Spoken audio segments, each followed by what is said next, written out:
రాత్రిపూట back pains అనేది కూడా చాలా కామన్గా వింటామండి మనం. ఎందుకు అంటే ఇప్పుడు మనం పగలంతా పనిచేసి రాత్రిపూట పడుకున్నప్పుడు ఏమవుతుందంటే జనరల్ ఈ మజిల్స్ అన్నీ కండరాలన్నీ రిలాక్స్ అవుతాయి. రిలాక్స్ అయినప్పుడు మాత్రం అప్పుడు దాకా మజిల్ సపోర్ట్ ఉండడం వెన్నుపూసకి ఏంటంటే మజిల్ సపోర్ట్ ఉండిద్ది.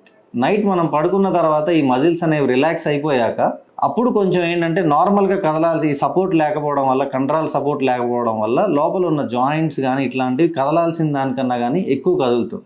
ఆ కదలడం వల్ల ఏంటంటే మనకి సివియర్గా మళ్ళీ అట్లాంటి కదలికను జరగకుండా ఉండడానికి ఏంటంటే మళ్ళీ కండరాలు పట్టుకున్నట్టు అవుతాయి. అదే మనకి నిద్రలో నుంచి మెలకు వచ్చేంత నొప్పి కలిగిస్తుంది.